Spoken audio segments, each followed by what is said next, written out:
अहम बात है। संजय जी जवाब सुन लेते हैं, और आज वो है भी नहीं। आप जवाब सुन लीजिए, जवाब सुन लीजिए। के नाते कांग्रेस बार बार उन पे प्रहार करती है। अरविंद जी जवाब सुन लेते हैं हम। जिनके बारे में आप रोज बोलते हैं, आप एक मिनट संजय जी जवाब सुन लेते हैं। संजय जी प्लीज। मैं बात का जवाब आदरणीय भाई पीयूष पंत जी की बात से लेना चाहूंगा। जी। निश्चित तौर पे बहुत स्पष्ट शब्दों में मैं बताना चाहता हूं कि दोनों पार्टीज ने ध्रुवीकरण में पूरा सहयोग दिया और भाजपा ने उसमें कोई कसर नहीं छोड़ी, बल्कि उसको बढ़ावा से हिंदू मुस्लिम डिवाइड हो जाए। लेकिन आज जो वोटर है वो काफी समझदार है, उसको तरक्की का जो रास्ता है वो भी देखना बहुत अहम है। हमने देखा जो व्यक्ति, मैं यहाँ पे अरविंद जी की बात से बिल्कुल सहमत हूं कि वहां सड़कों का जाल भी बचाया गया है, लेकिन उसके अलावा कई और ऐसे चीजें हैं जहां पे भाजपा की सरकार बिल्कुल फेल हुई है, जिसका कि जिन अपेक्षाओं के साथ वहां की सरकार जन ने इसको आगे बढ़ाया था, जैसा पीयूष जी बता रहे थे 29% वोट था, 30% वोट कांग्रेस का था, फिर भी लेकिन वोट डिवाइड की वजह से और अन्य जैसा कि आपने बताया अजमल की पार्टी को वोट काफी चले गए थे। अब अगर हम आज अवलोकन करते हैं तो ये तीनों पार्टीज का मिलना, अजमल, बोडो और कांग्रेस, बहुत ये बड़ी काफी चुनौती है सिग्निफिकेंट भारत पॉलिटिकल फोर्स हो जाता है आपस में मिलकर, क्योंकि मुस्लिम वोट डिवाइड नहीं होगा।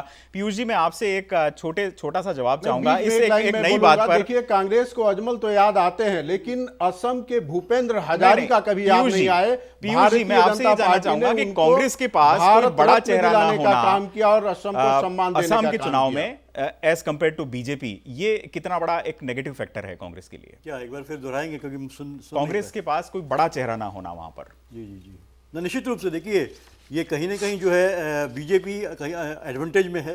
कांग्रेस के देखिए पहले जो सकिया जी थे, फिर आपके क्या नाम अभी जो मुख्यमंत्री थे पिछले 15 साल से, वो जब उनकी डेथ हो गई, गोगोई साहब, और उनके बेटे भी हैं जो मेरे ख्याल से वो कहीं ना कहीं लीड करते हुए दिखाई दे रहे हैं। राहुल गांधी के साथ भी वो दिखाई देते हैं, लेकिन अभी वो युवा हैं, फर्क पड़ेगा, मतलब इसलिए एक बड़ा चेहरा का जो है नहीं, उसका प्रभाव निश्चित रूप से पड़ेगा कांग्रेस को। संजय चड्ढा जी, लेकिन अगर कांग्रेस मोबिलाइज कर पाई, और जो अजमल है उनका 13% वोट है, देखिए, और उन्होंने ये भी कहा कि 35% जो है मैं मुसलमान वोट को, काउंटर पोलराइजेशन भी जबरदस्त हो रहा है वहां पर। हो रहा है। संजय जी, मैं आपसे, संजय चड्ढा जी, आपसे पूछना चाहूंगा, कांग्रेस के पास बड़े चेहरों का अभाव कितना बड़ा फैक्टर? बहुत संक्षेप में। बहुत बड़ा फैक्टर है। देखिए क्या है कि कांग्रेस ने, जैसा कि मैं बताना चाहता हूं कि पिछले 5 साल में जो लोकल लेवल पे बिल्कुल काम नहीं किया, ये इनको इस चीज का पछतावा हो रहा है। जो लोकल फोर्स तैयार करनी थी, बिल्कुल शून्य जिसे कहना चाहिए, कांग्रेस के नेताओं ने बिल्कुल ध्यान नहीं दिया, जिसको कहते हैं तैयारी करने। अब जाके क्या होगा? अब आप प्रियंका गांधी की, राहुल गांधी की 2 रैलियां कर ले, 5 रैली, 3, उससे कोई प्रभाव नहीं पड़ता जब तक कि आपकी जो लोकल लेवल पे, बूथ लेवल पे आपने बिल्कुल काम नहीं किया। ये एक क्षति जरूर होगी, लेकिन पोलराइजेशन का लाभ जब ये 3 पक्ष जुड़ जाते हैं, अगर हम पिछले चुनाव की संख्या को लेंगे आशुतोष भाई, तो आप सरप्राइज कर जाएंगे। 20% का फर्क है, 50% कांग्रेस है और 30% बीजेपी है, तो बहुत बड़ा प्रभाव। और साथ में ये भी महत्वपूर्ण है, यहाँ पर हम आपको बता दें कि पिछले बार के विधानसभा चुनाव के परिणामों को देखें तो बहुत सारी सीट्स ऐसी थीं जहां पर कांग्रेस और बीजेपी में हार का अंतर बेहद कम था, और वो तब कम था जब एआईयूडीएफ और कांग्रेस साथ साथ नहीं थे। इस बार वो साथ हैं। जाहिर तौर पर असम का जो चुनाव है वो बेहद दिलचस्प इस बार होने जा रहा है, और देखना होगा कि कौन बाजी मारेगा। फिलहाल बड़ी बहस में इतना ही। एक बयान का जिक्र जरूर मैं करना चाहूंगा जो कि शरद पवार ने दिया है। शरद पवार देश के एक वरिष्ठ राजनेता हैं। उन्होंने कहा कि विधानसभा चुनाव में बीजेपी की जबरदस्त हार होने जा रही है, लेकिन अगर कहीं वो जीत सकती है तो वो राज्य असम ही है। बड़ी बहस में फिलहाल मेरे साथ इतना ही। अपने सभी मेहमानों का हम शुक्रिया करेंगे। अरविंद सिंह हमारे साथ जुड़े, बहुत बहुत शुक्रिया। संजय गुप्ता जी, पीयूष पंत जी, आपका भी बहुत बहुत धन्यवाद। संजय चड्ढा जी, आपने हमारे लिए वक्त निकाला, आपका भी बहुत बहुत धन्यवाद। तो देखना होगा कि असम में बाजी कौन मारेगा। फिलहाल वक्त एक ब्रेक का है। बड़ी बहस में आज के लिए इतना ही।